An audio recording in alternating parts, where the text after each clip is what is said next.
Think that I just come in there and look for knockoffs, and that's not the case. I'm actually a sharp, smart fighter. So, well, I'm here. Who wanted to fight me? I really don't care who's in front of me. I don't feel like no fighter beat me.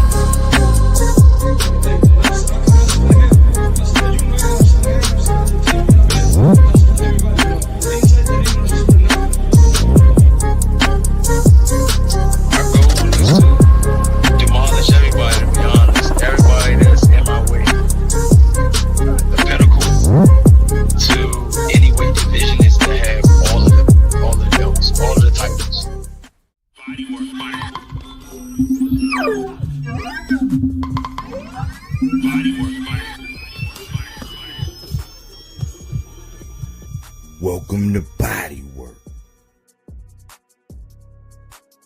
Welcome back.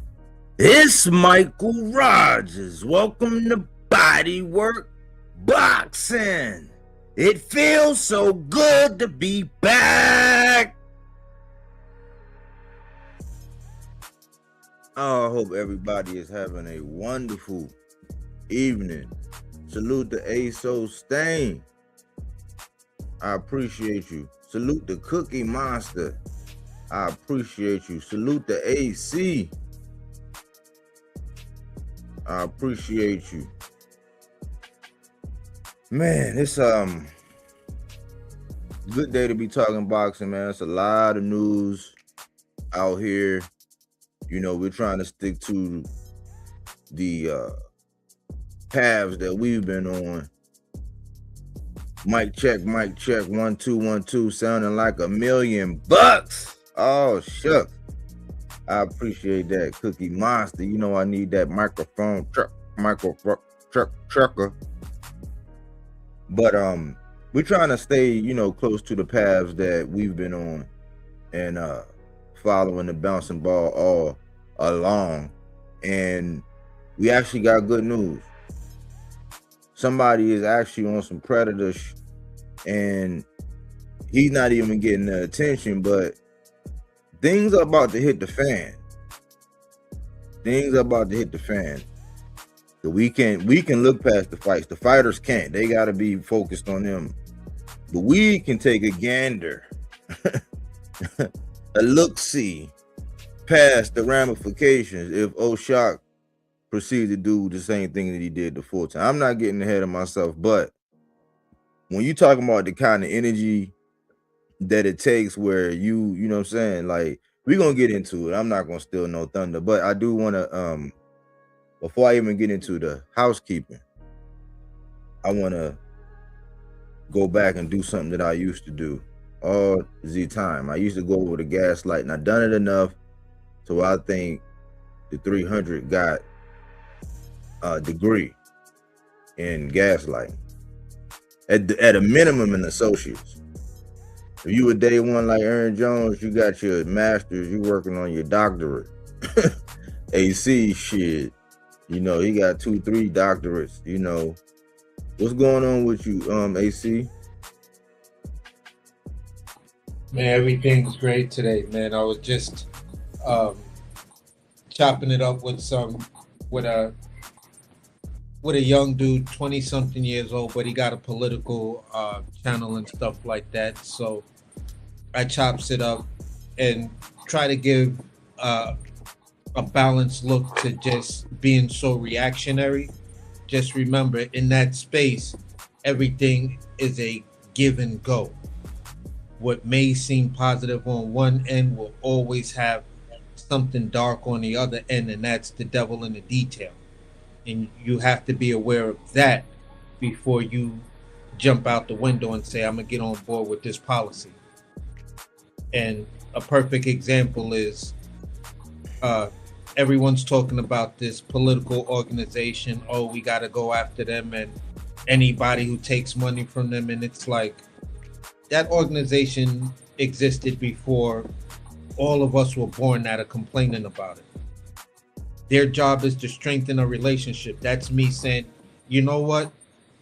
Body lives over there in Baltimore. I live over here in Brooklyn. What we're gonna do is strengthen a relationship between these two states, and we're going to apply for a government agency that does this within the form of a 501c3 that has bylaws and stuff like that. But then something else happens, and we say, you know what? It's getting across, but we want to have that political power. So we work within the confines of how the government and the federal government works.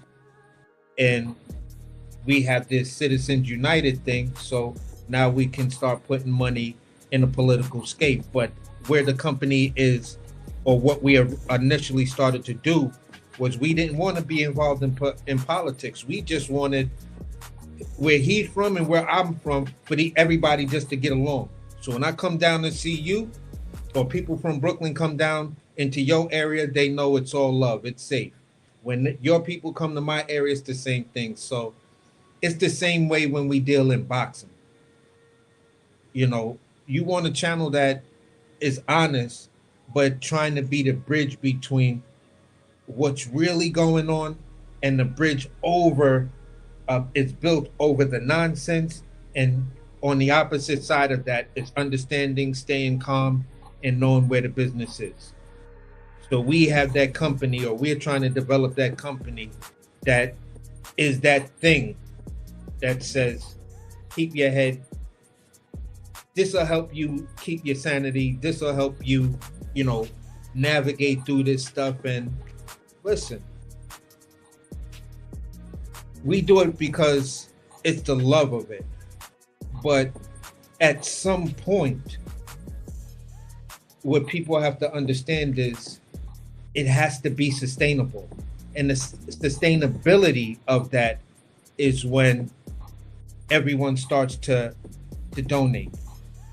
And you will see that with this particular venue, that those donations will go to enhance the show, bring you better content, you know, not get weird after that stuff starts rolling in, and then everyone's talking about the same thing. Oh, you done lost me now. You done went Hollywood. You went mainstream.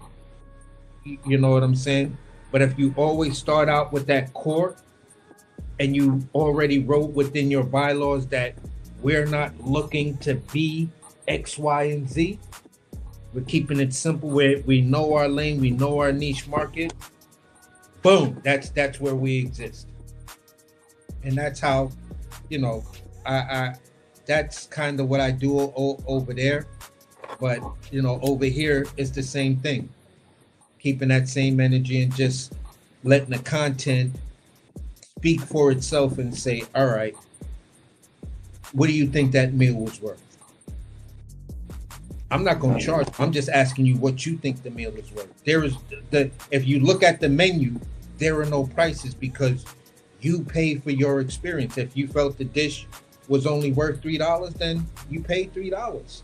If you felt it was worth $100, then you paid $100. But all my job was to do was make the dish and leave it up to you. Word.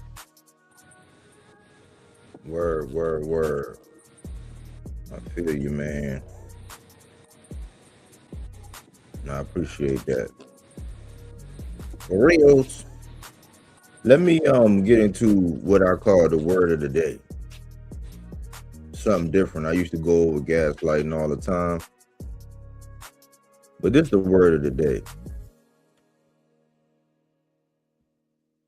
An egregore. An egregore is an autonomous, non-physical thought form or collective consciousness created and sustained by the shared emotions, beliefs, and focus of a specific group of people, derived from the Greek egregoros, watcher. It acts as a group mind that can influence its members and exists independently, sometimes described as a group soul. Some of y'all don't know that y'all got attachments, man, and y'all part of groups and cliques and all this or whatever, but you part of an egregore. Now, more specifically, when you look at it, like, people can actually produce that. Like, if you think it, like when they say think it, believe it, receive, when you do that, like when you put those thoughts and you try to manifest those things into reality, your mind could be strong enough to manifest something that only you know and think and believe. But when you link up with other people and you're in their web, you get tangled up in their web, you could be part of an egregore. Now, some of y'all are thinking like, what the fuck do that mean, Mike? If you listen, I'm gonna tell you, right? Some of y'all think that your favorite fighter is something that they not. And in your mind, you've created an egregore. Funny word, right? But that's what you did. Let me see.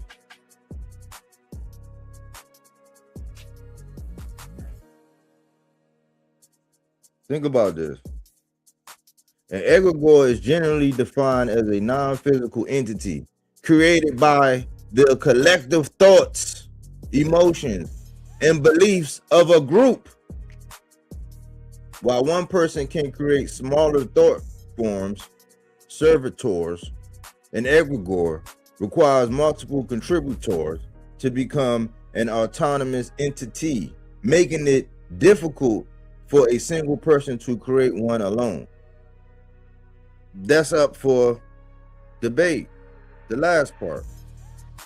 But if you think about it, created by the collective thoughts, emotions, and beliefs of a group. So instead of actually looking at what's actually going on with the fighters, like, have a contract been sent? Did this person say no? Did this person reject an offer? Did a B side send an A side?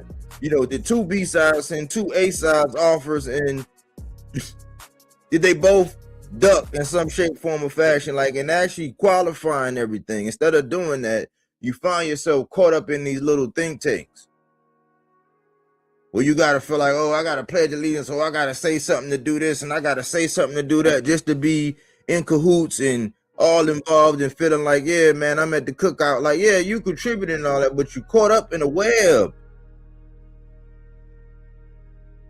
When you put that microscope up and you put that magnifying glass down, the only thing that's going to really keep you what they call plumb, straight up and down, honest, is like what's exactly happening. And there's not too many people that's really breaking down what's the happenings, the goings on, like how it really, like, how do we get here, doing a GPS.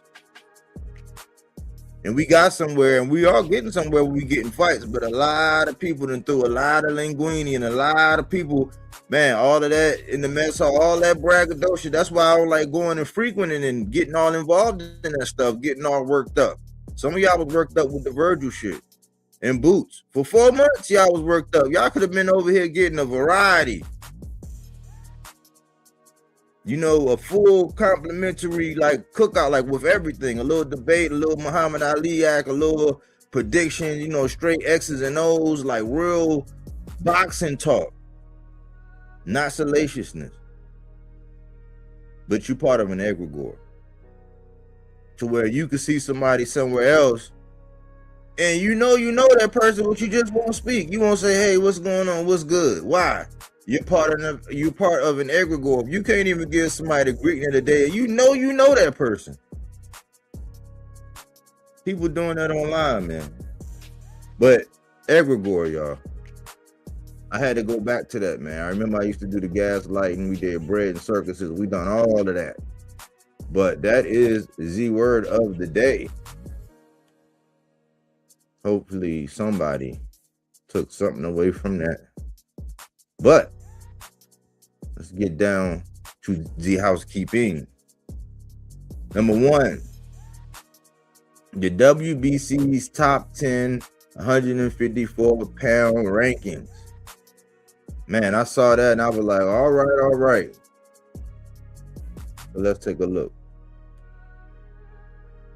Let's see what had me all like, okay. Now, we just talking about the WBC, so if you anti-sanctioning body, close your ears, all right? Don't sit this one out. Come back, I don't know, about 15, 20 minutes. I don't know how long it's going to, I don't know. Come back and, take some time off, you anti-sanctioning body. But this is for the WBC. And we got to highlight our salutes got to be just as good as and loud as our praises. So we got to look at it. And we got to be honest. Because I might be seeing something. I might be like, oh, okay, but everybody got to see this.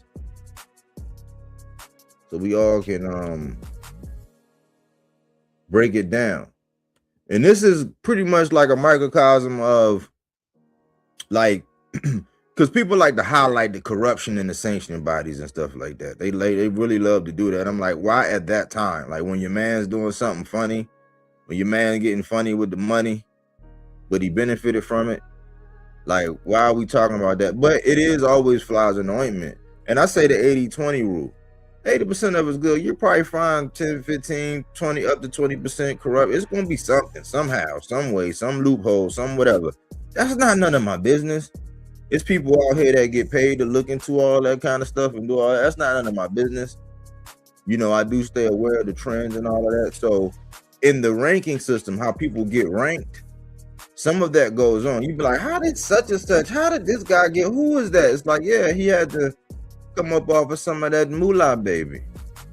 He had to do something. Like, he had to get themselves, like, and people know, the steak dinners, the hotel, like all that, the stuff that's not none of my business. So that's like the 20%. So like out of 10 names, it might be 2 people. You be like, what? Is this okay? Scratch your head and move on. But this list is a microcosm of that. You got number 1, Bakari Samake. You got number 2, Brandon Adams. Somebody me and AC be talking about. We was wondering, okay, well, besides Charles Conwell, why ain't somebody give Brandon Adams a call? Because Brandon Adams stopped Boy Chuck and then beat him up the second time on the Canelo undercard. He's been working and grinding. He got a history. He got a resume. He can fight. He can scrap. He's number 2. We've been waiting for him to get part in the mix. You got number 3, Umar Hadribi. Let's move on to number 4. We got Bakram Murtazaliev. We seen what happened with him. Slightly controversial, but Josh Kelly did the unthinkable with the boogeyman, dropped him and everything. Arguably we had him, we had Murtazaliev winning on our scorecards, but given the situation and all that, and that was up for review. I hadn't heard any new news on it, so I'm guessing it stands, especially since we're hearing Fondora's, talking to Josh Kelly. It's the same thing when we talked about it in one of these episodes. That was the perfect thing. I said undisputed in 3 fights. If Fondora go get Josh Kelly, this Boots Xander thing happened, and then the winner fight each other, that's undisputed in 3 fights. And lo and behold, like the next 2-3 days, Fondora was talking to Josh Kelly. We be on it. Y'all just gotta, stick around. If today ain't the day when I'm talking about somebody you like, check out for the night. Come back when I'm talking about somebody that you like. Number 5, Israel Madrimov. The last time out, I think he was under the weather or whatever. I'm not making no excuses for him. I wasn't hype about him. I always thought he was kind of overhyped. In my opinion, I think it was a justification because he had a belt. And I'm like, well, that's really my man's belt. Because my man Jamel, he never lost that belt after he gained the undisputed. He never lost none of them. So he is the guy. So you fighting for his strap. I never really was, but he's been making his, he's been coming back or whatever. Number 5. Okay, cool. He's ahead of Tim Tszyu. We just seen Tim Tszyu. He said he want to go fishing. Earl saying, oh, you think shit sweet. I'm going to do you bad. He's right there. Then you got number 7, Francisco Veron. Then you got number 8, Jorge Garcia. Then you got number 9, Abbas Baruch. We seen what happened with Abbas Baruch. He beat Yoenis Taylor, dropped him late in the fight, toughed it out. edged it out, dogged it out, thugged it out, and then he went up against Xander. Pretty much got outboxed. And then a guy that we've been talking about, I reached out to Rashidi. It's been a minute, but I ain't reached back out to him. But Rashidi, he communicated with me before. I'm glad to see him because he was taking, man, some people be having to take the stairs.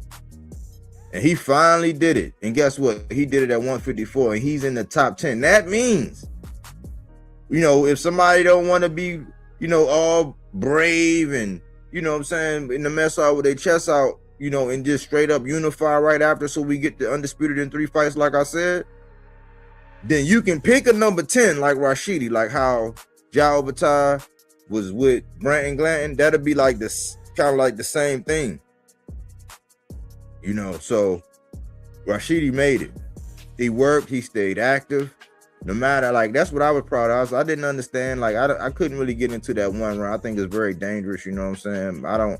I watched it a few times. I said, man, it's just dangerous, man. Like, but he stayed active some way, somehow. He even got a Fortuna, old man Fortuna. Fortuna, you know, he got him, but he stayed active. I don't blame him. But he moved to the division where the smoke is because he is actually saying he want, you know, boots. He's been calling for it, saying this. People will say he ducked because of money and all this. That's not none of my business right now. But I am very proud of the WBC because, you know, you got Virgil at the interim, and then of course Sebastian is the champ. So you toss in a couple other names along with these names, and you know, some of these names, like 4 of these names, just like, who the fuck is that? That's that little flies in the ointment I'll be saying, but you got to take it, you know, because there's diversity in the list. And you got to understand what the WBC is all about. That's the WBC ranking.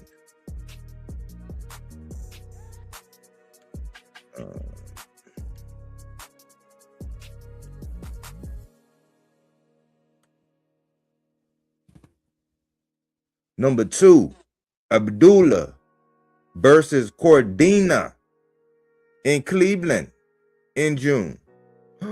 Yeah, I like the fight. Risky fight for Abdullah, yes, because I like Cordina. I just didn't like it. I didn't like Shakur fighting him off of a knockout loss, moving up in the division just to qualify. But I like Cordina. He looked sharp in the last one. That he, you know, he just fought. He came back, got his, you know, feet wet. I like that for the young champ. I like that because Cordina has veteran savvy. Like, Cordina can box, like, and he's, you know, his veteran moves. He's from across the park. He's gonna bring. We get to see something else. Like, he got more finesse. It's not gonna be like what happened when Abdullah won his strap. It's not gonna be like that. Cordina can box. He can stick and move.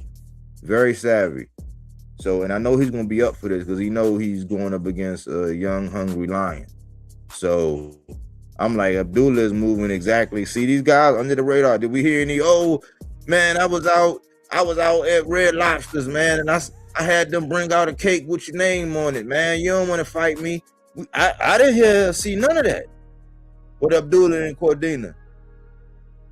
You know, I didn't see nobody out there sending bottles, shut up and fight me. You know what I'm saying? At the cookout, the family cookout. I didn't see that. All I'm hearing is that the fight got made and it's going to be in June. It's in Cleveland. He's going to bring that strap back to his home and defend it. He's moving. And I don't see I hear more of the Clappoose Network. I hear more of all these other things. I'm not seeing it. I'm not seeing the headlines. I'm not seeing the 2-3 hour contents, the excitement. I don't see it. Number 3, Denzel Bentley should be the WBO champ because I gotta update this, but I'm getting ready to update this, and I'm getting ready to put Denzel on there, man. I'm about to put Denzel on there because meldonium, different type substance. It's a European known drug, type thing. That's what he got. So the IBF, they ain't playing. They stripped him. They was like, Yank up, give me that strap. They strip. WBO, I'm like, what you waiting for? You gonna let them serve what and then come back and still be champ? Like, what in the world? Where's the microscope? Where is the magnifying glass up the WBOs? I don't know. But he still got it. But guess what? Denzel Bentley, he just got a stoppage, and now he's the interim.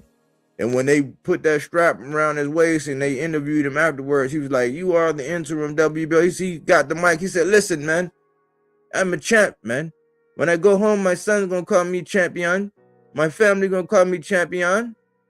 I'm the champ, man. Listen, I should be the champ. And then he was talking about how he didn't get paid, I think, about the same time frame Baccarat was inactive. About 15 months, the man didn't get paid, he said.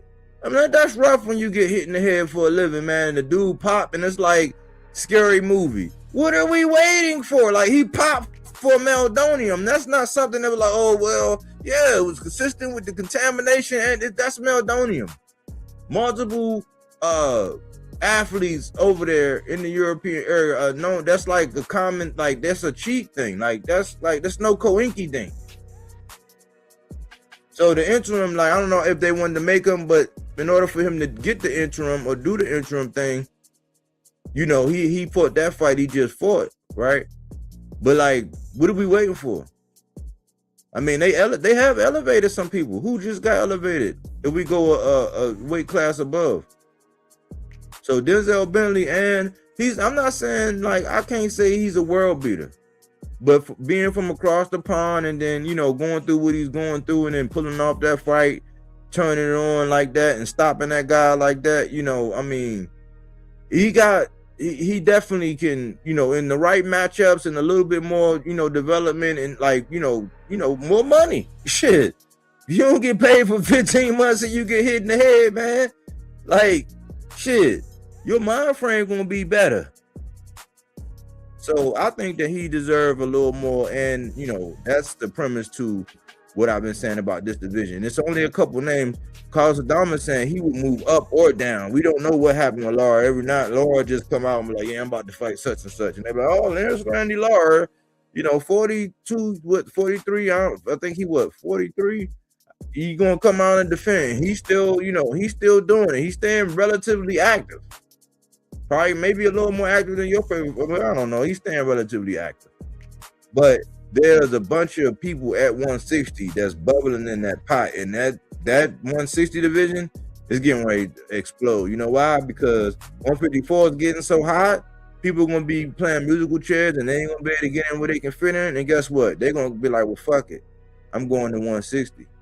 So be on the lookout for a transition. The 160 division is starting to bubble in the pot. But yeah, man, check out Denzel Bentley. Again, not a world beater, but I like the guy. I like how he fight. He got a decent set of skills. I think he could benefit from coming over and training over here in stateside, you know what I'm saying, and getting it in, you know, staying over here for a couple months, you know. But that is the housekeeping. What you got, AC? I know I said a lot. All right, so good. I really like the WBC's list and stuff like that. As we spoke earlier, I was talking about with that ranking, Sebastian Fuendora's path right there. He can clearly do his thing with just within the confines of the WBC, and I think that's kind of maybe the underlying message of dropping that by giving out a smoke signal and saying, Fuendora, if these guys want to play games, or at the end of the day, when you look at the whole undisputed thing, we're going to give that undisputed champion or the guy who's unified or whatever the case may be, we're going to give him a clear path to legacy and greatness by putting this type of list together, by putting this type of top 10 opponents together. It's just good for the fighter who's sitting at the top of the WBC. Even if I was at the bottom of the WBC, list, I'd be looking like, yeah, those are some names that on my rides, I knock all of them off. I'm the man by the time I get to that belt. And for the guy at the top, if I knock all of those guys off, I'm just the man of this sanctioning body. They're not going to have any issues with me. I'll pay the fees that they want, and they're just going to keep me busy. Probably mandate a lot of these fights that just keep me busy within that sanctioning body, and I have no issues with that.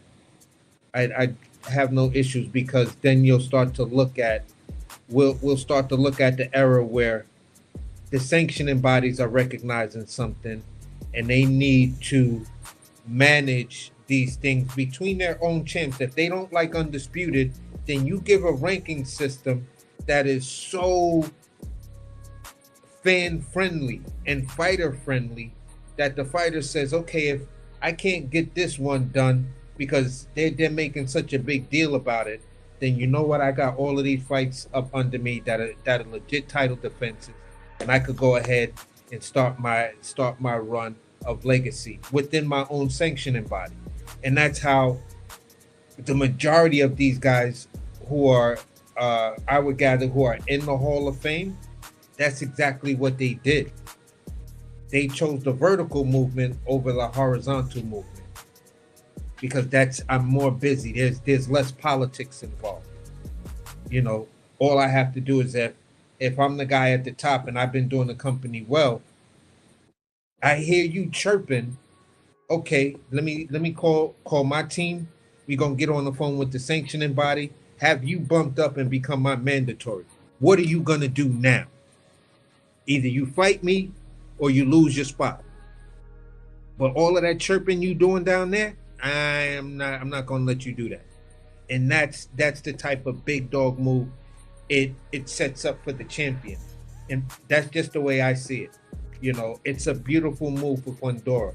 They're letting Fundora know, listen, you're an anomaly in this division, and we want you to stay right there. So look at this, what we're offering for you. All of these names that the fans are not going to have any issues with you fighting. And even some of these names we don't know, those are throwaway fights that you expect the champion to do after he gives you 2 or 3 tough fights in a row. I gave you 3 big names. All right, this one's for me. Beat this guy up, get a nice little payday, go on vacation, come back, and I'm gonna give you another tough guy. That's classic boxing to me. You know, that was Rocky Balboa. Apollo Creed just came off of a run. He didn't like the way the media was talking about him. He said, give me a guy that tough will make me look good so I can get the media off my back. But these guys are not that. These are all, in my opinion, good fights. Good to great fights. So I have no issue with that. What was number 2?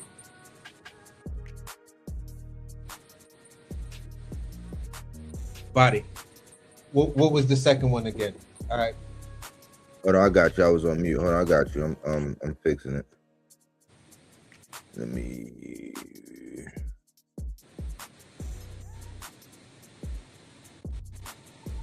There we go. Abdullah Mason versus. That's, again, Abdullah's showing this is how, a young champion moves. If the young champion is moving to maximize their marketability. You're going after a good, solid name, a solid opponent. You just came off of a war. You've given us everything that we want. You know what I'm saying? For the homecoming fight, for a young fighter, I have no issues with the Joe Cordina, because you don't want the hometown pressure and all of that type of stuff. And nobody will tell you that's not when you're the most nervous, when you have to show up for everybody that sees you every day. When you go into the 99-cent store, yeah, the girl who's there, she may watch that fight because she heard about you, the guy, the security guy, whatever the case may be. You're amongst all your peers, your true core fan base, and you want to give them something that says, okay, this was a good solid name, good solid opponent, and I did my thing with him. So that now sends everybody, or sets up the fights that Abdullah can now, you know, sell out and make Cleveland a place where people are coming to see boxing again because of Abdullah Mason. You know, not Ohio, but just Cleveland itself. So imagine Abdullah get to the point where he's playing in the same, he's fighting in the same space as the Cleveland Browns. Like, bruh. You know what I'm saying? That's the type of stuff that gets a statue of that young man made. So he's trying to set, I think he's setting up that foundation and stuff like that. And when he's ready to move horizontally and stuff like that, everybody's gonna support him. They're gonna support him no matter what direction he's moving, whether it's horizontal or vertical.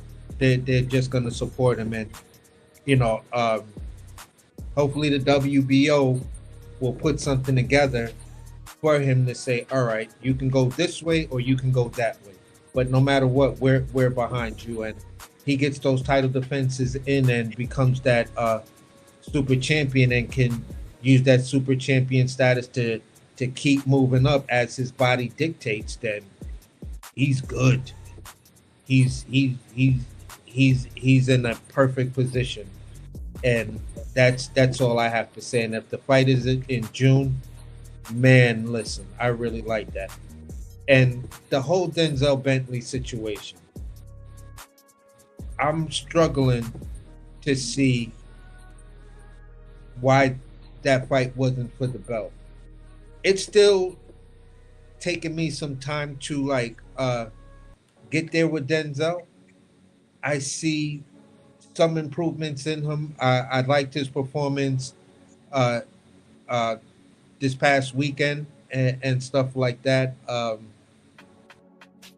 He showed some, in my opinion, maybe some newish type wrinkles and stuff like that. And he may be at a point where he can get a Ben Davis. I don't know who his coach is. I don't know who's in his corner and stuff like that, and stuff like and things like that. But he may be at the level to whereas he can start to prep himself for the next level, like getting a tighter camp behind him and developing that machine.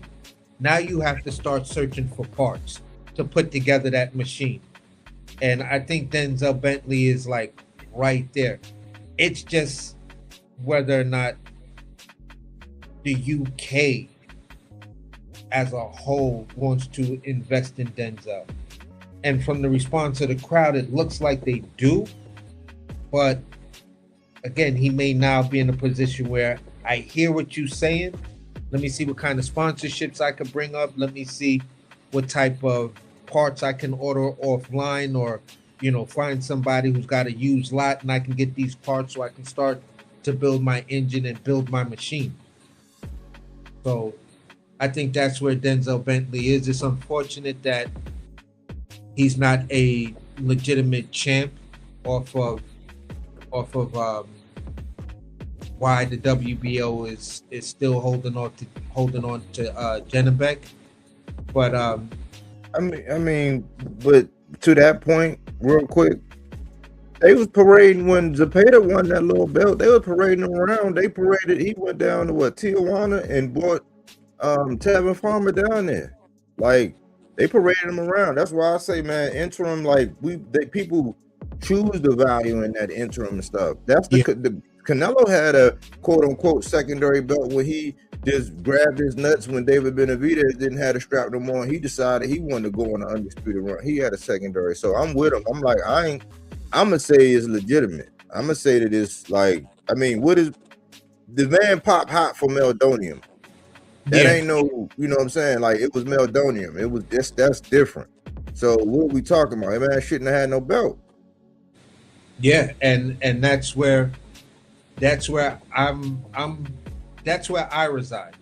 You should be champion above all of anything else that I may say. My core belief is the fight you was just in, you should be champion. You should have been awarded that fight. We all should be congratulating the new champion at 160 pounds, Denzel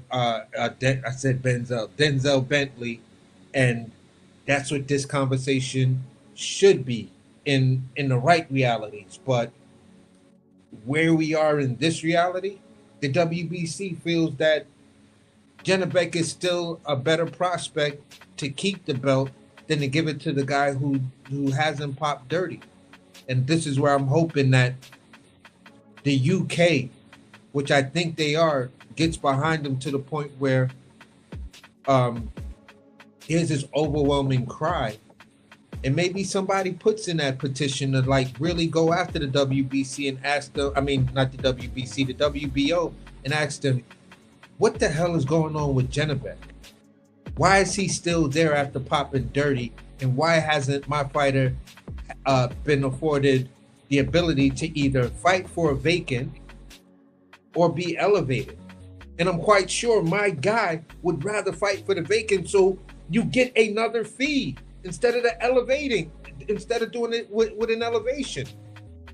You're doing it with Hamza. I mean, not you, but a sanctioning body is doing it with Hamza. At the same token, the same thing can be done for Denzel Bentley, because that is the right thing to do. And if we're talking about an instance where we can put our finger on right now something that has the absolute appearance of corruption, you're choosing to let a guy who popped dirty for a serious infraction and a serious PED, you're still letting him keep the belt. Meanwhile, the guy who's actually got a country behind him, had a good showing or great showing in his last fight, and he's arguably the champ, because the other guy shouldn't even be there. So you have to explain to us, and that's what's within Denzel Bentley's team's right, according to how these companies work and the rules that we just went over when we're looking at the sanctioning bodies. That you have that right, Denzel, to now challenge it because you have a new ranking standing, and that is the intern. Now you can question the WBO and say, listen, what the hell's going on here? Why am I not champion?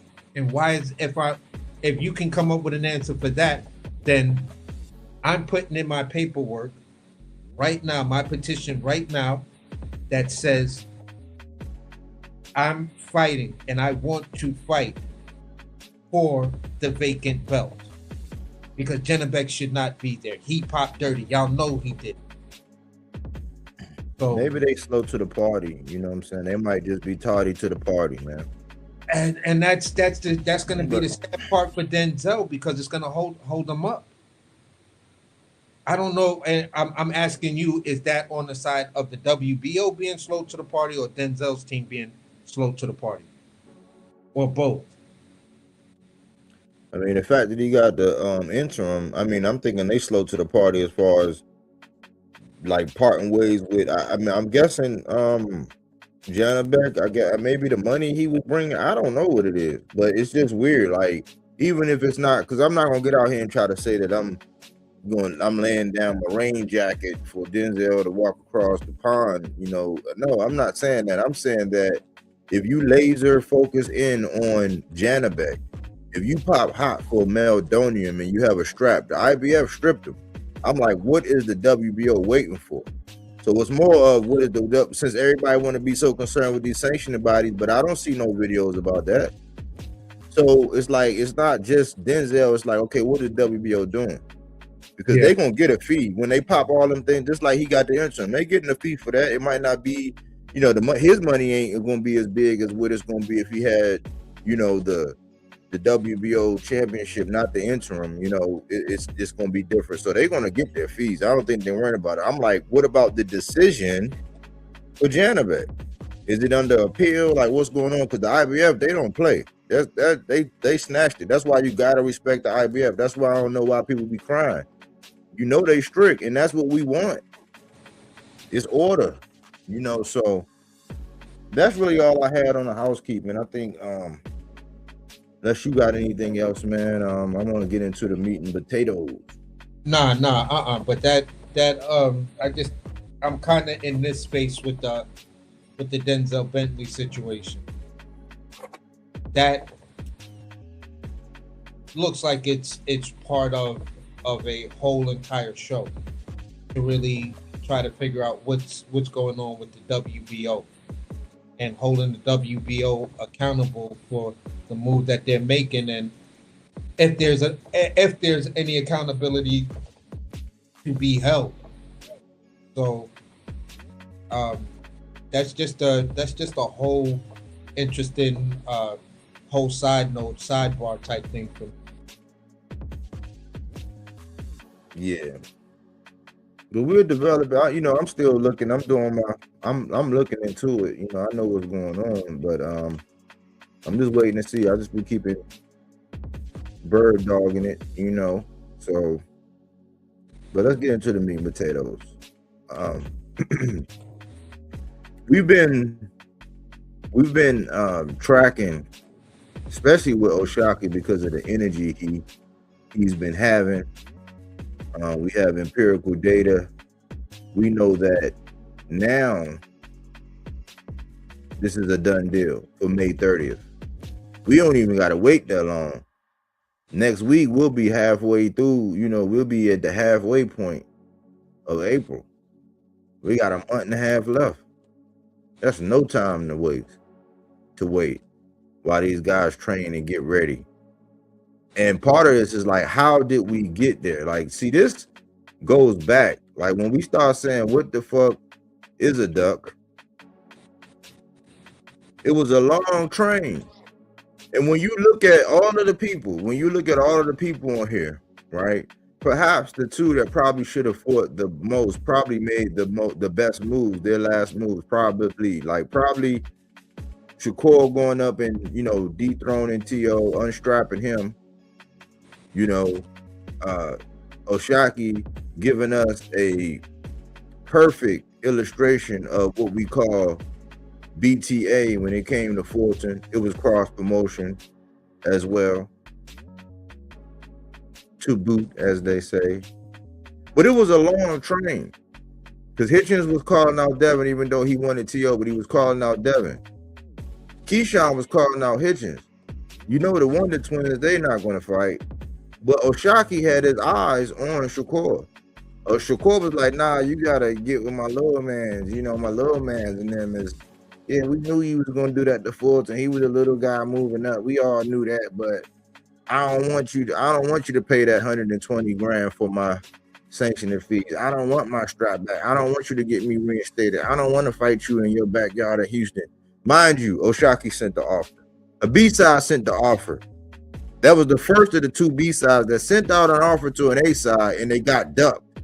Rolly, sending as the B-side, quote unquote, sending that contract to Devin, he just ducked, y'all. He just ducked. We went on, and we said, okay, O'Shaquie had that energy where he still was going for Shakur. He decided to go back down when Shakur was like, nah, I ain't gonna fight you. So he said, shoot, I'm gonna do this and this and that. But like, your mans keep talking, he gonna get it. He's standing on business.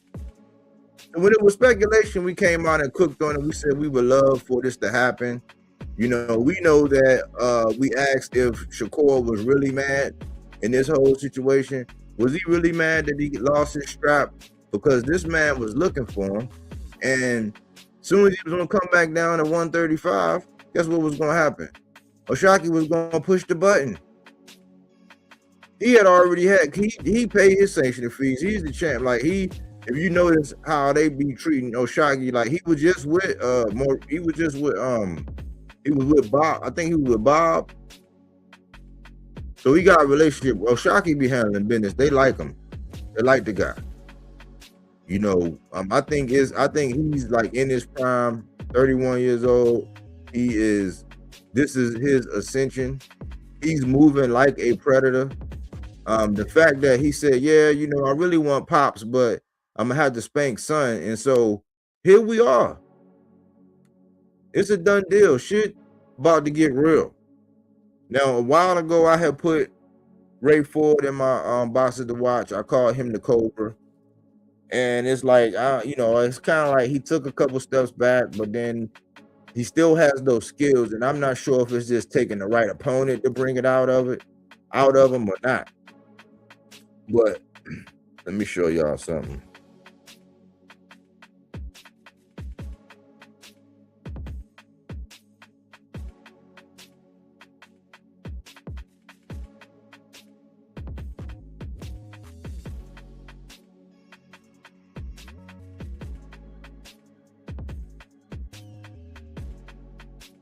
ShaquieFoster's title defense against Ray Ford, April 7th.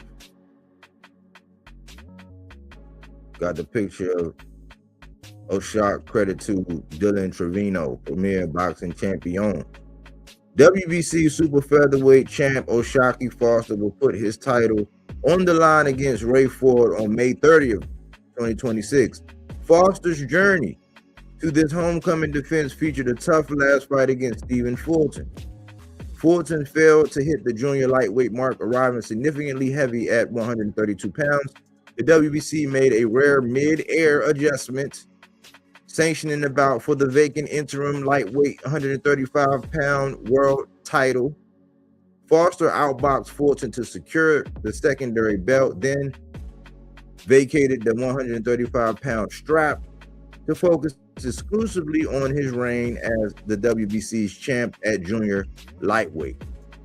Ford heads into the Houston Showdown, boasting a flawless 3-0 record since moving up from 126.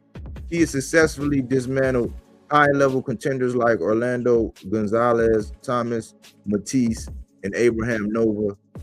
For Ford, the May 30 clash isn't just about another belt. It's about establishing himself as an elite multi-weight threat. While he will face Ford, Foster has also indicated his desire to face Shakur Stevenson. Foster's aims. It just depends on what kind of impregnable defense y'all got, because he fought nobody like me that's faster than him and stronger than him, and I got distance. I know my distance. I know my distance great. I know how to get in and out and do what I do. And he know what it is. We done worked before. He know what it is. I ain't even gonna go into the sparring, but he know what it is. All that defense, great, woo, woo, woo. That shit going out the window. I'm gonna touch him, Foster said. Yikes! That is the official record. We've been tracking and following that bouncing ball all along. And I'm excited, man. I'm excited. This is predatory behavior. And then just to let you know, when I say we got empirical data, back when the whole ordeal, I was saying, who should Shakur fight? I asked the question about who should Shakur fight. Look at this. I had, since he had won that strap at 140, should it be unified with Dalton Smith, unified with Gary Antoine Russell? If he gonna go back down to 35, like they were saying he was, should it be Raymond Mortaia, or should he go ahead and get this smoke with O'Shaquie? Overwhelming at that time. I'm not sure how many more votes it got now, but at that time, 63% said O'Shaquie. I can't make these numbers up. The 300 spoke. Everybody who watched and saw, even people that wasn't part of 300, voted on that. And this is how we got here. We didn't hear a whole bunch of that. We heard a little chirping from Ray Ford saying, "Oh, I'm waiting. Hashtag wait. I'm just waiting on him." But these things got to happen. And the fact that it was May 30th, I'm thinking they knew. maybe Ford was trying to drum up a little, you know, little tension, a little kick up a little dust, but O'Shaquie is one of them ones. O'Shaquie is one of them ones, and it's time for the world to really start like really giving this man his credit. Now, the protocol is, let's say you want to fight somebody, and they say, all right, well, do this or whatever. They want to play that A-side game. Once somebody says, okay, you want me to do that, hold my beer. If he go whoop your little man's ass and Ray Ford, the implication of that, if you don't fight that man next, oh my gosh. Because you already, like, let's be honest, you already, like, people want to say you didn't duck, but I'm like, man, the fuck is a duck?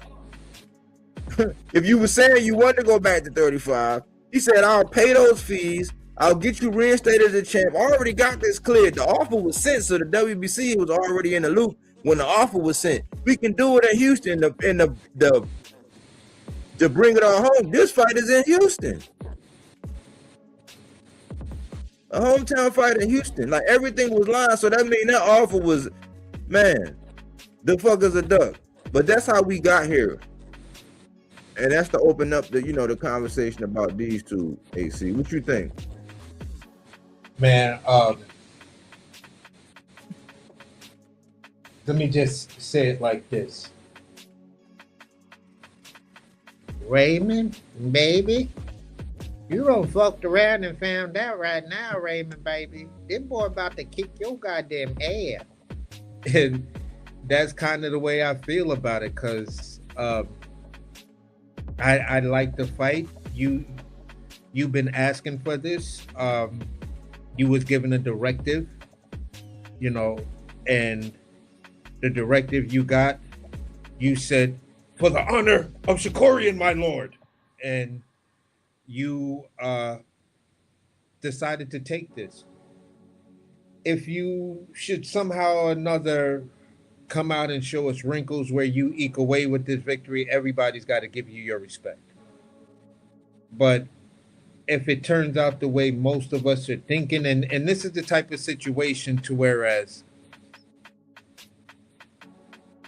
it's not quite the same energy if you're talking about a guy who's saying, all right, this guy is X, Y, and Z. He's not really there yet. You can completely understand that when you look at the level of competition he's matched up with. So if O'Shaquie was saying something, this is not a cherry pick. O'Shaquie was, you know, pretty much like, look, I just want to fight you.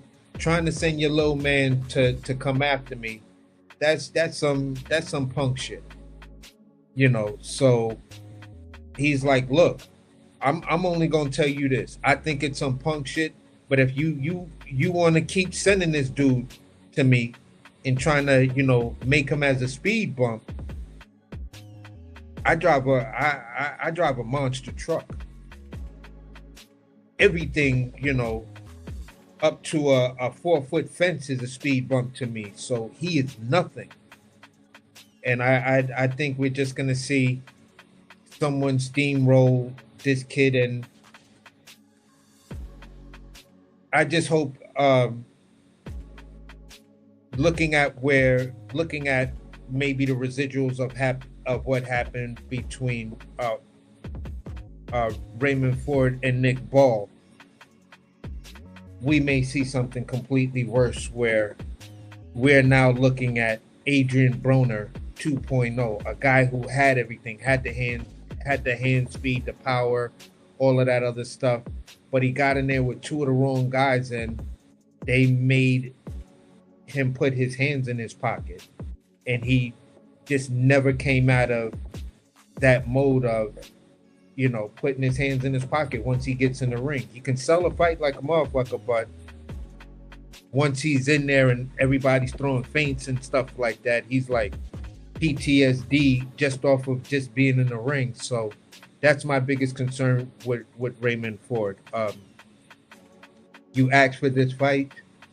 You took on that mantle from Shakur. So, hey, listen. The outcome is the outcome. The outcome is the outcome. That's just the way I'm gonna land it. stylistic matchup, I just don't see what you have that can derail O'Shaquie in any space he chooses to fight, in any stance he chooses to fight you in. So hopefully you'll take this ass whooping as a lesson to be learned. He's not going to beat you up like Nick Ball did. He's just going to, you know, put belt to ass and show you that there's a skills gap and there's a levels gap. And after that ass whipping, I hope and pray, which I pretty much think he will do, is then call out Shakur and say, "This is what you sent towards me. Look at what happened. Now, you gonna avenge this dude, or you just gonna keep doing the coward thing you doing?" So, this is gonna age really well for Shaqie. For that whole side of the Brat Pack over there, this is not gonna age well for you guys. You know, and that's where I'll just land it on that part right there.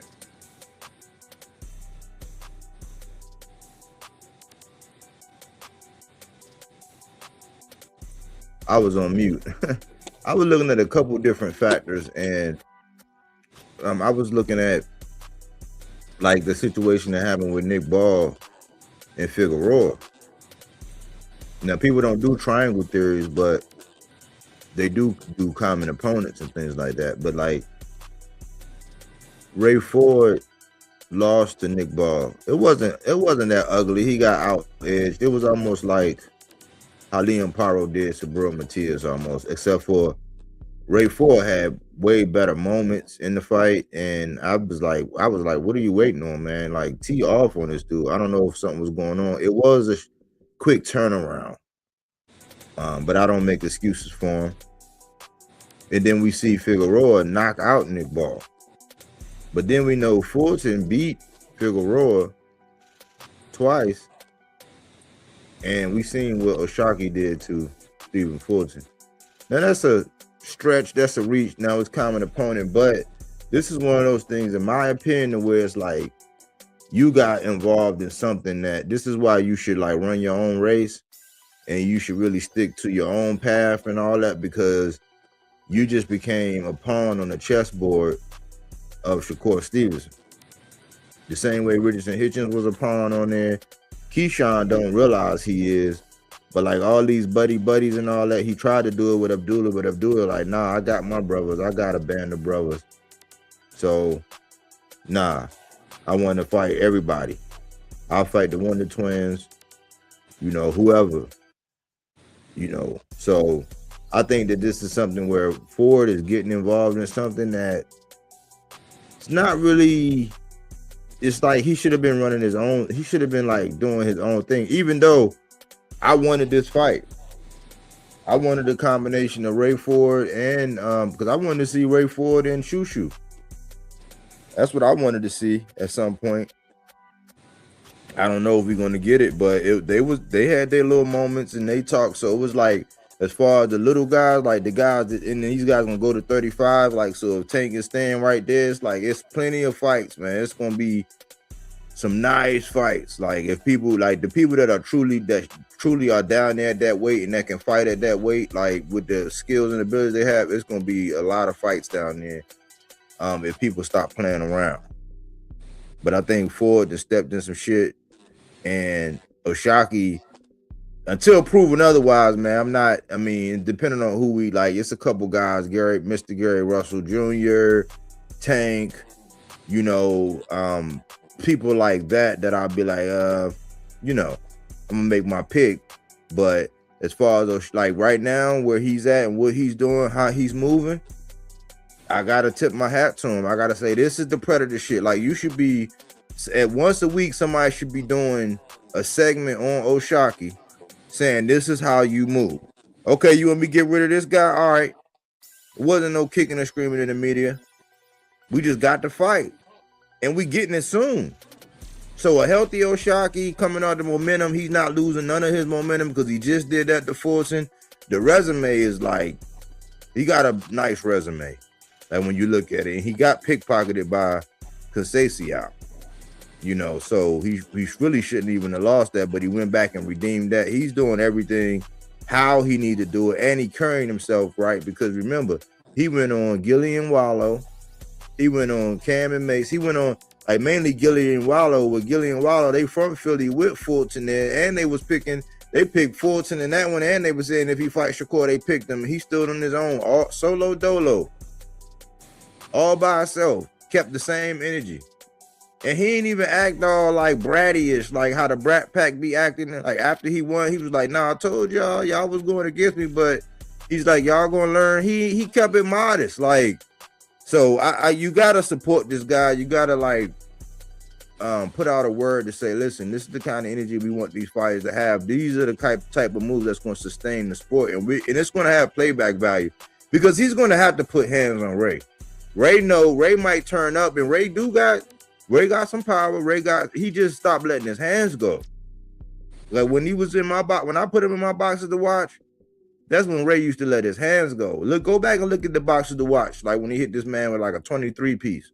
It's in my boxes to watch with Ray. So it's not like I don't like Ray. I just don't like that he joined the Brat Pack. I don't like that he's being a mini fullback for Shakur, just like Keyshawn. It's like I'm trying to abolish all of that shit. I told you I wasn't good for the sport. He's a speed bump. And hopefully we're going to see, because people didn't keep the same energy about Shakur in this duck move he made with O'Shaquie sending him that offer, especially since he said he was yearning to go back to 35. But this is going to aid so right, you know, if this goes through to fruition and ShaquieFoster does what we all know and believe, well, at least I know and believe that what he's capable of. Yeah, that's pretty much sums it up right there.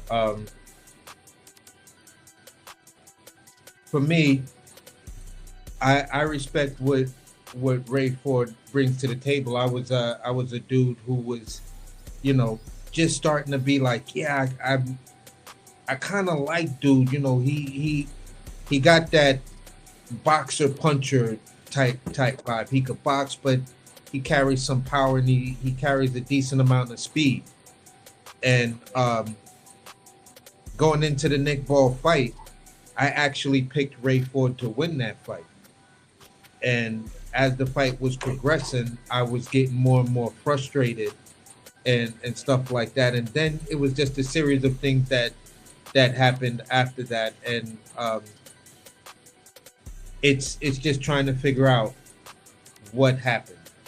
And again, we've been at this same juncture, and then the guy that we're questioning just completely shatters that mold, and he comes out and has a spectacular, great, you know, 5-star crow eating performance.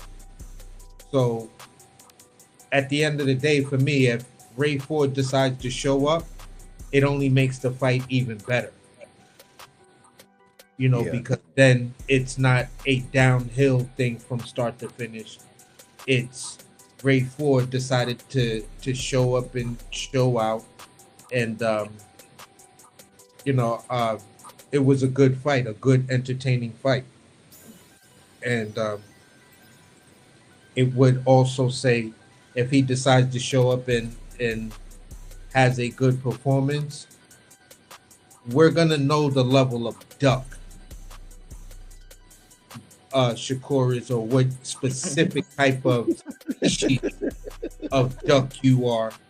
If then you come out your face and it's a good fight, and you say, oh, he just did this and he not ready for me because he couldn't do this with Ray. It's like, bro, but Tio was handed to you and you couldn't do nothing with him, but beat him with a jab and everything because you chose to. At some points, it looked like you hit that man with your hardest punch, and it had no effect. And then you just went back to saying, "Okay, let me just ride this out doing this," because I done cracked him with my hardest joint in he kept on walking forward. So, hey, at the end of the day, for me, is I'm hoping Ray Ford shows up. I'm hoping he makes this a good fight. But ultimately, no matter what Ray Ford shows up, I still got O'Shaquie. Yeah. I think this makes for a good night, and I think O'Shaquie learned, because he used to allow himself to get his back up against the wall, then have to come out. But Ray Ford got a slight history of that too. And I think what's gonna happen is by about the 4th round, it's gonna kind of look, I think early on, it's gonna kind of look like the beginning of the Fulton fight. But then I think Ray got more dog. I think Ray, at that point, knowing what's on the line and what the implications is, I think he got more. He gonna have more. He gonna let his hands go. I'm trusting in this fight. He is, because that's been my thing. He just don't let his hands go. He falling asleep in the middle rounds, just like some of the guys. It's not like that's like my I ain't gonna say second tier, but the guys that's like not my top guy, but the guy right up under him. A lot of their flaws is that in the middle round, instead of like enacting the plan and just, slowly cinching down and all that, they fall asleep, and then they had to snap out of it because they realized, oh damn, you down, or they might have caught you, or some fatigue might have set in, or dude might have picked up on your pattern and buzzed you, or something weird happened. I think that by round 4 or 5, a real fight gonna break out, and it's just gonna be who is really like this fight. Realistically, I don't really think this is gonna go the distance, man. Because I don't think that Ray. I got respect for Ray. I don't like that Brat Pack shit. So it make it seem like I'm hating on Ray. I'm not hating on Ray. I know I say he part of the Blue Notes and all that. Be in my boxes to watch. I fuck with Ray. I don't fuck with them moves. And I know they probably don't fuck with me for saying it, but I don't fuck with them moves, man. But I do fuck with the fact that you actually landed the fight. Again, your heart of hearts, if this is what you really wanted, and you thinking it's gonna put you up there, I respect the shit out of the fact that you didn't just talk about it, that you pursued it, you landed it. You know what I mean? So I give you credit for it. That's why I'm like, hey, I'm a happy camper. This is right up my alley. Like, this is the shit that you pay for. You pay for this kind of shit, like for real. Like, in my opinion, at this stage with their ages and like where they are, and they're mature. They not wet behind the ears. They got and it's some aggression in this. It's some rivalry. It's some tribalism in this. This is like a movie. It's a little mini movie right here. So let me ask you this. Go ahead. Go ahead. No, go ahead. I just wanted to ask you this question, because if you go back to that moment and you put in the time for when the fight was announced, that's pretty much around, if my timing is right, that's pretty much around the time that it takes for a fight to get made in some cases. So we're talking about the situation where Ray Ford and Stephen Fulton, I think, were ringside, and they were having a conversation, and I said Ray Ford and Stephen Fulton, ShaquieFoster and Ray Ford, and that when they met up, and Ray Ford was like, yo, but you still know you gotta fight me, and blah blah blah blah blah, trying to make it seem like that. I'm asking the question: was that the precursor to these two dudes selling the fight, knowing that they were gonna get this negotiation going because of the landscape of what's going on at 130 and stuff like that?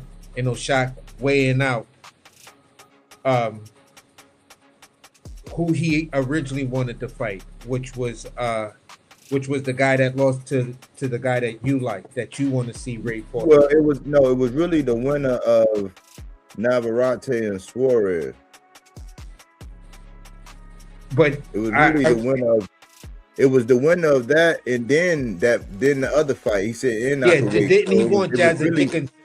He was like, realistically, it's looking like I'm going after Jazzy Dickinson, because I'm looking for Jazzy Dickinson to win over Kakasi, and that's the fight that I would like. So that's why I'm saying what I'm saying.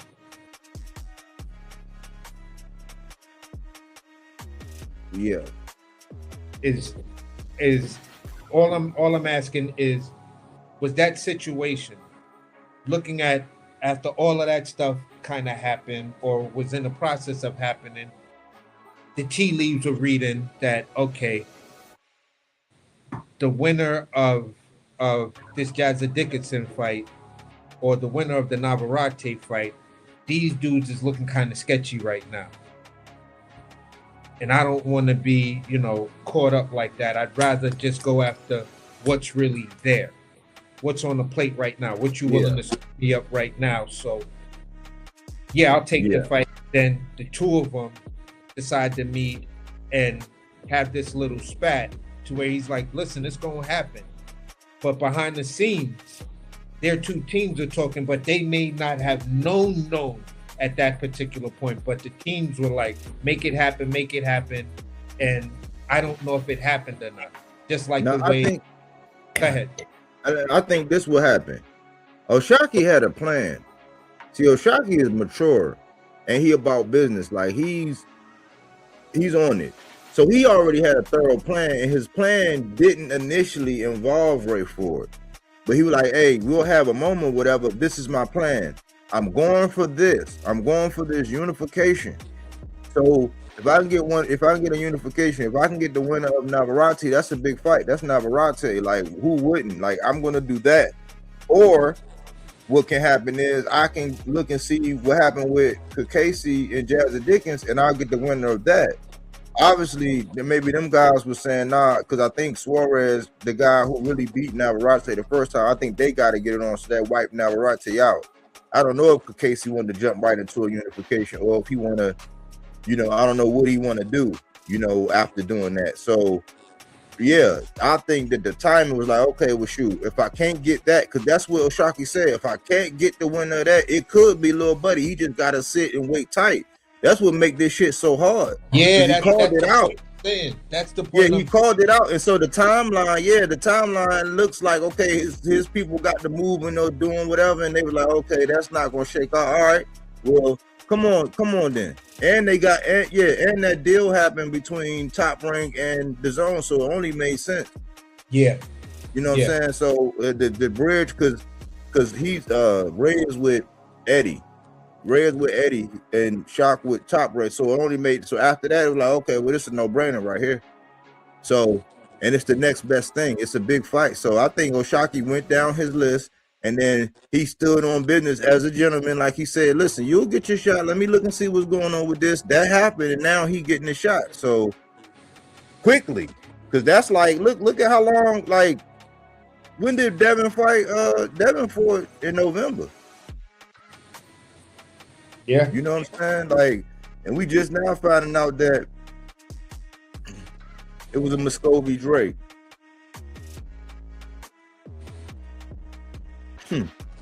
Yeah. Yeah, and that's kind of where I'm at with a lot of this, and just saying to myself, hey, listen, the timing of that situation and then looking at this, yeah, something happened to where all the pieces fell together, and Ray Ford is going to get his wish. And O'Shaquie's just going to take care of business like that, and now we just have to see the fight. And I wanted to address something you were talking about earlier, while it just popped back up, because I meant to say this earlier. Resendiz got a full. He's the super welterweight. He's a WBA super. Up there. So I'm like, he just got like we want to see him do these things and all that, but like he's a super now. So then that was back when you were talking about that Denzel thing. So yeah, that is a segment of WBO to like just harp in on that. You know what I'm saying? I just wanted to get into the meat and potatoes. That's probably why I forgot. But yeah, we getting some fights. I'm as far as Abdullah and him doing what he need to do, as far as Shaki and Ford, they doing what they need to do. I'm like, cool. I mean, I'm even, you know, we knew that it was this. We knew this, it was Linguini. But I'm not kicking and screaming about Nair Albright. Nair Albright, he gained a fan. So I'm like, yeah, you know, I'm going for the underdog a little bit. Like saying, okay, you know what I'm saying? Like, not quite. It's a little bit more better chances than Rudy. But, you know, I'm going, you know, because I don't like the behavior, man. I don't like that whole I'm fighting a champion next, and then you did what you did with Abdullah, and then, you know, you just a pit bull with no leash, man. But you don't bite everybody. According to Bernie, you know what I'm saying? You don't bite everybody. You got that selective energy, man. I'm part of the Earl Spence tribe where we keep the same energy for real. But man, I'm excited about boxing right now. We focus on what we're getting and we highlight that, and we keep everybody's attention on that. We gonna be all right. We gonna be all right. Because 47 is slowly coming around. It's just you waiting for some late night stragglers to finally make their way there. 40 is just a hotbed. 35, it's just in transition right now. It's a lot of things. It's a lot of things up in the air, but it's slowly coming along. 30 is pretty solidified. 54 is deep. And now guys are starting to get in the mix. 60 is a quiet storm. You're looking up in the skies and you're seeing, you know, there's some dark storm clouds there, but the weather's still a little bit too hot, and every once in a while the sun peeks out, so it's not quite there yet for those storms to start brewing and stuff like that. But we see the weather changing. 68 is kind of purgatory. You know, it's not here nor there. It's just everybody's just stagnant. Although there's some good fights to be made, and that's either guys at 160 going up to 168, and some dudes from 154 going up to 160. So between 54, 60, and probably 68, you're looking at divisions of guys that you're just waiting for the stragglers to get up to where they should be. And 75 is slowly developing, in my opinion, with the likes of David Benavidez, Morrell still there, and you know, Ben Whitaker, and some of the other things that are happening at 175. It's on a slow train, but it's developing, and we just got to see what some of these European guys have to offer. And you know, you got a rising star name as in Najee Lopez. So there's some things happening, and again, 75 could be under the same conditions as 68, because I don't really see a person like Pacheco or Hamza really being down there for too long. Those are tall, lean guys. Pacheco is a big question mark right now. Hamza, I can easily see you at 75. And I think you'll probably be at 75, maybe before the end of 2027, or maybe even sooner. Who knows? You just look like a big dude. Cruiserweight, Cruz is going through the same thing. The biggest thing with cruiserweight is finding out what's going on with Obitaya, where he'll emerge and stuff like that. See if he can get back into his sanctioning ways and stuff like that.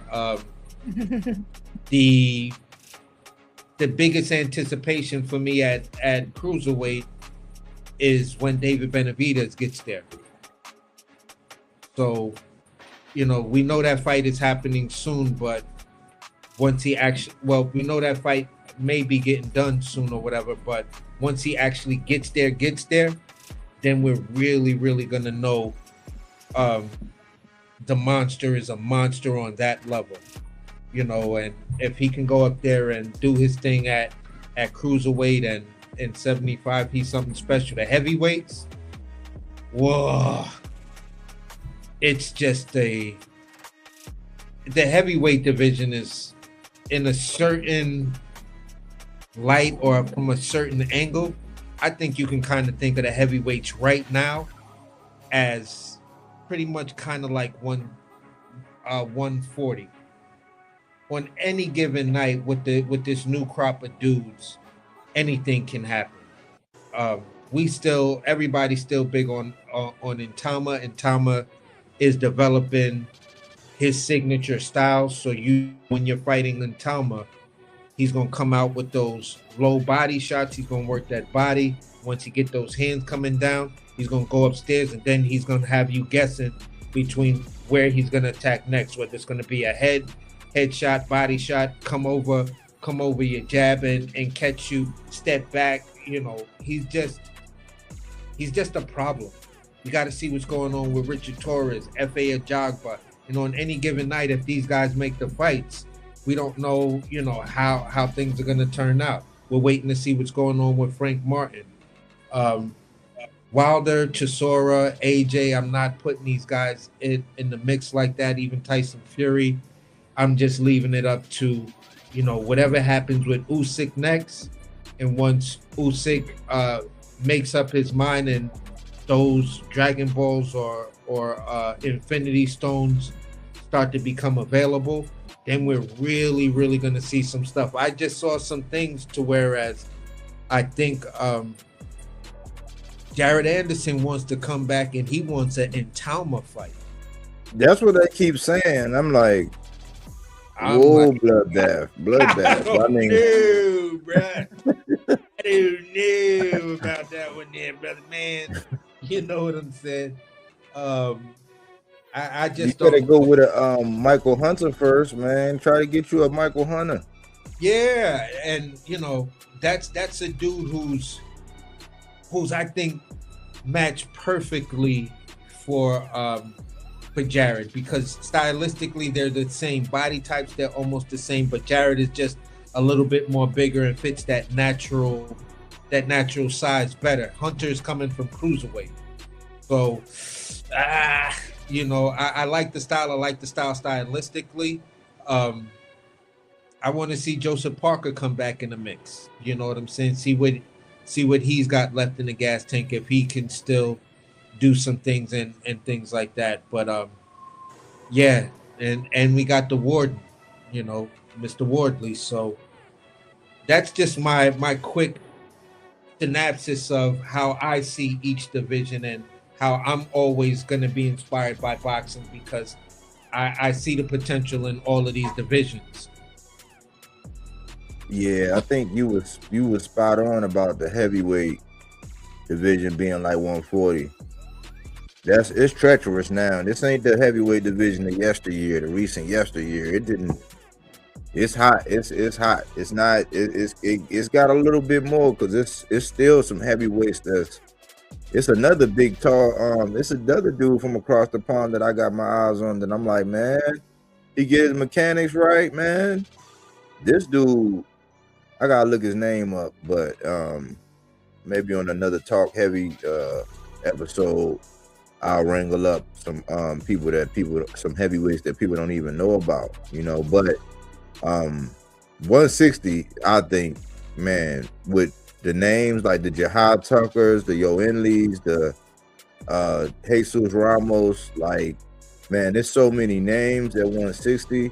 Shane just fought there.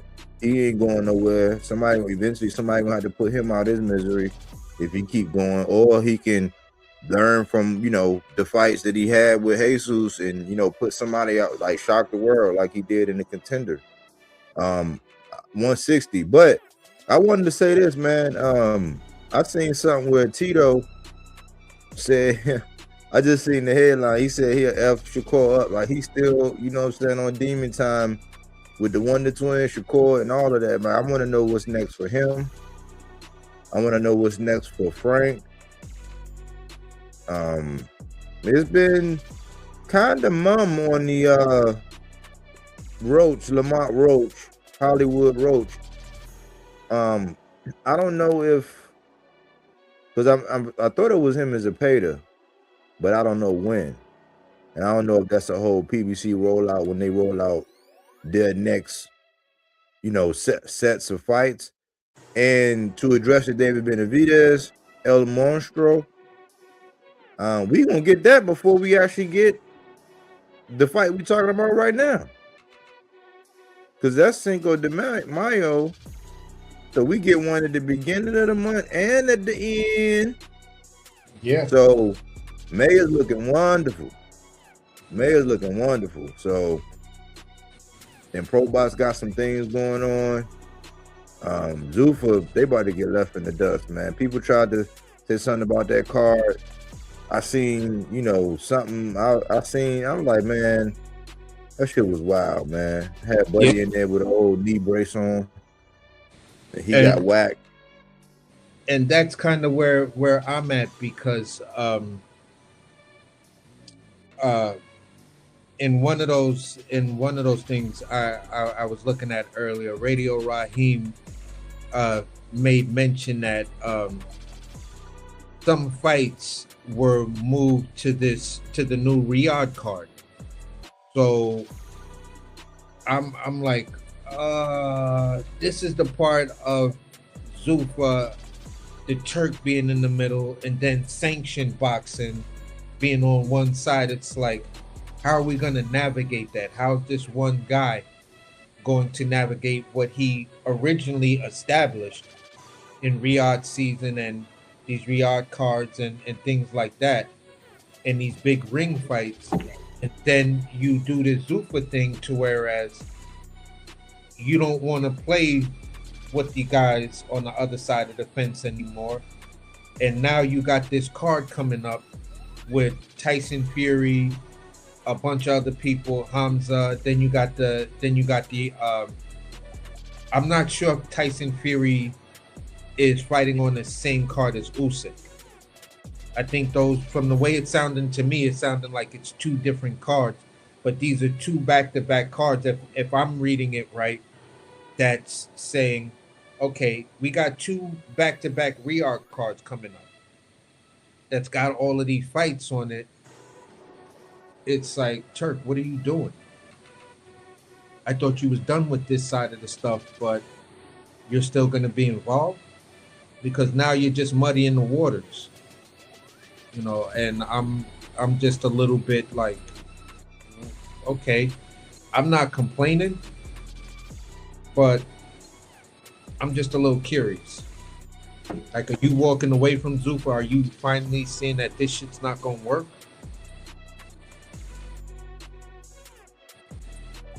I don't know. I hope he on his last leg, man. I hope he get up out of here, because it's clear, because he done spoiled these two. Especially Devin. Devin he spoiled, man. Like, byproduct of Turkey, man. Good riddance, man. I mean, you did put on some bangers. You put on a couple bangers, but for the most part, we already knew pretty much both of your aliases. We knew who you was. We've been calling it out, and good riddance, man.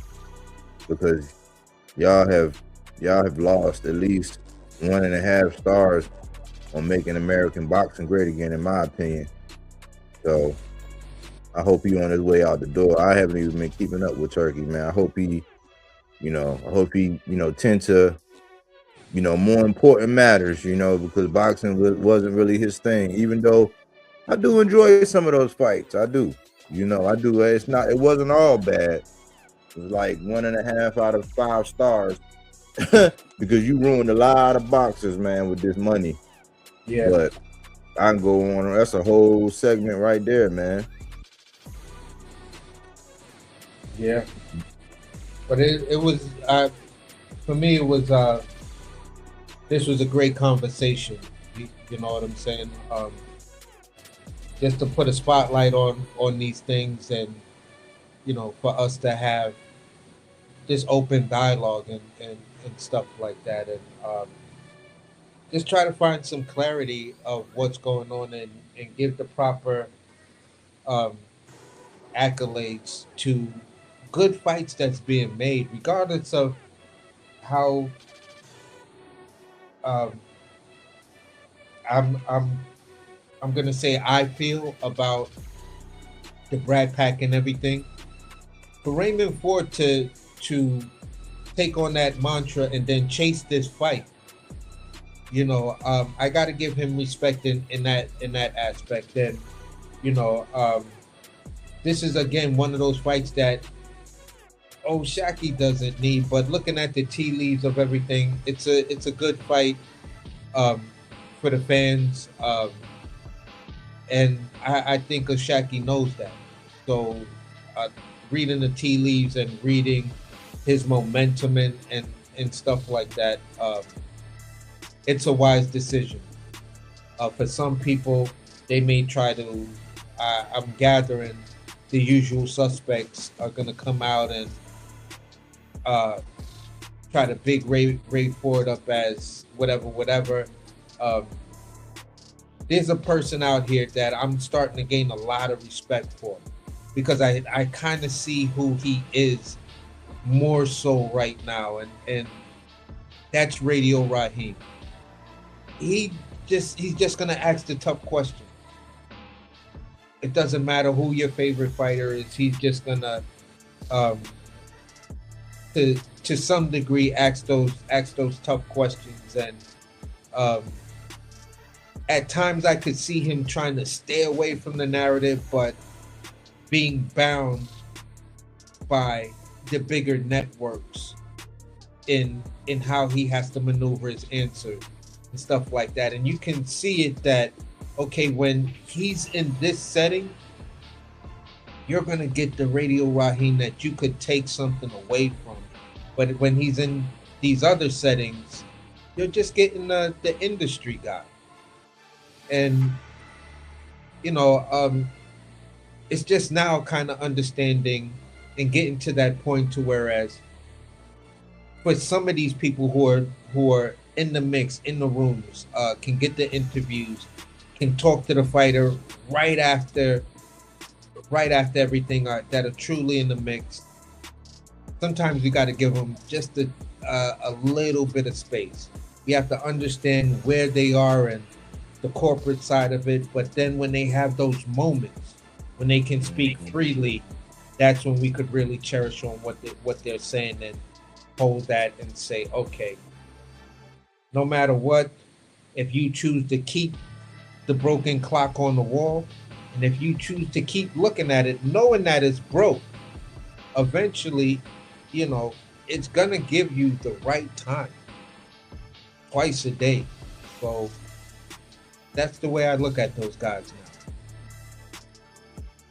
Yeah, I think if I had to say somebody that's probably grown on me with a touch, he I would say Sean Porter, man. Like, if I hear lately the times when I have chimed in and listened to what he was saying, his titles and all that, it's just when it comes to certain, he act weird when it comes to just certain people. I don't know, and I don't know if it's some inside thing and I don't understand it, but I would say Sean probably the one that I would say, is growing on me in the fact that I find him keeping it more of a buck. He's not being like Tim, where Tim is bipolar. Like, every now and again, Sean might show, glimpses of being hit in the head for a living, but not like 80-90% of the time here lately. He's been on it. But yeah, man, salute to Ray Ford for pursuing the smoke. Good job in getting the job done and getting the deal, done. Good job, Shaki, for weighing your options and then picking, the best opponent available that makes sense for what you're trying to do. And we with you, man. We with you. So when you make these kind of moves, like, you exhibiting that Earl Spence energy, that keep that same energy no matter where you at, who you around, what you doing, it don't matter. You're gonna be you. That's why I like him. I like the Brian Normans. I like the Abdullah Masons. I like the Tito's. I like those guys because they represent, even Jahad. He's they be themselves. Speedy Rashidi. You know, I'm glad he's back in the mix, man. So we're gonna be highlighting these guys. David Morrell, you know, he's still, you know, guys that's moving the way we need them to move for the sport. But I think we did put a good stake in the ground. I'm excited for it, man. Let's keep our fingers crossed that the boxing gods allow this to get across the finish line. You know what I'm saying? Yeah, yeah, yeah, definitely. And at the end of the day, man, great show. Make sure people hit those like buttons, hit that subscribe button, comment. It works, man, and everything else that I said, man. At the end of the day, salute to everybody that pulled up in the chat, gets involved in stuff like that. And while I see myself cooking, bodies out there just responding to y'all and keeping it a buck with you. So on to the next one, bro. On to the next one. I appreciate you, AC. Thanks for your contributions. Another fire show, man. Hope you enjoy your evening, man. Yeah, for sure, bro. All right, man.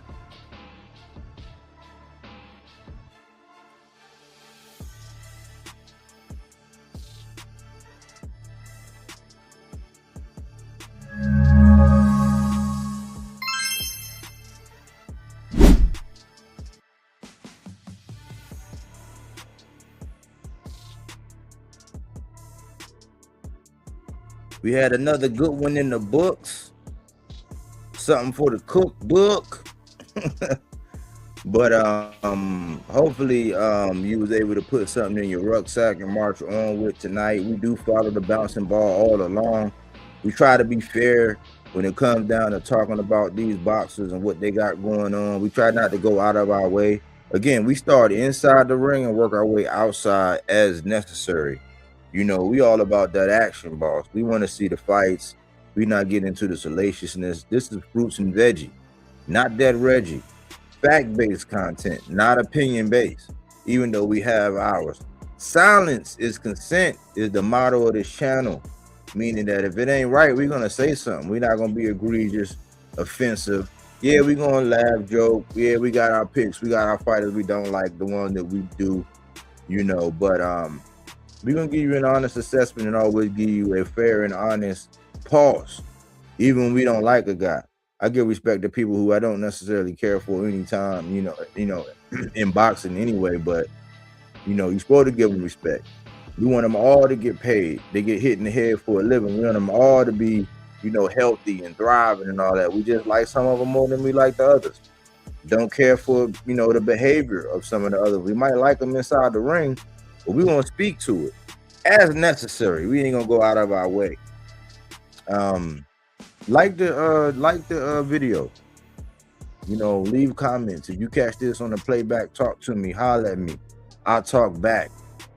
Hype the videos. You know, that's the way to support the small channels, man. It's hard to get out there in the algorithm when you ain't doing all of the juicy gossip and, you know, all of the borderline sensationalism type stuff. But when you putting stakes in the ground for these boxers who need it, who might not have the loudest voices or the machines behind them, this is what you're going to get. So we need all the help that we need. You know, we are monetized. You know, donate to the channel. We try to be creative. We don't copy and paste. You know, we give credit where credit is due. We cite sources. And we always have fun facts, you know, and things to make you look at boxing and say, But our goal is to keep you infatuated with the sport. You know, we know we in an abusive relationship when it comes to boxing. We know. We just trying to, you know, help keep the honey on the moon, so to speak, just like in the real world. That's our take. You know, I'm excited for Shaki.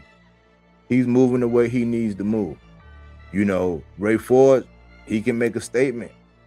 You know, this is boxing, and the ring is the lie detector. You know, I'm sure we're going to draw a hard line in the sand and make our picks, but like, let's give some positive energy to these brothers. Let's hope they have healthy training camps and that this get across the line, that the undercard is, you know what I'm saying, nice, and, you know, everything works out, man, because this is quality scrap right here, quality scrap. But y'all know I can talk that boxing all day and all night. You know what I'm saying? Y'all know that, huh? If you haven't subscribed, subscribe. You know, I'll be looking at the analytics. We do good as far as how many subscribers we got, as far as views and interaction.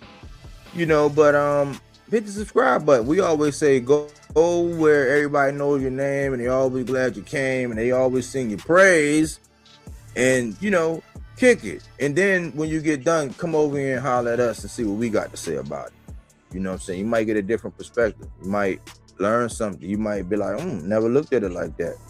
That's all we do whenever we go somewhere. I'm done. I'm pretty much past arguing and bickering. We can have a real debate. The link is always available. And I promise y'all, I had YouTube remove my mute button. So don't be shy when it come down to clicking the link and joining the conversation. Thanks for choosing Bodywork Boxing. Well, we don't take things for face value. We do that body work. He didn't want to box. He wanted to actually prove that he could punch with you. He was like, what the fuck is this nigga, right? Oh, okay, you want to go to sleep. You tired. Welcome to Bodywork.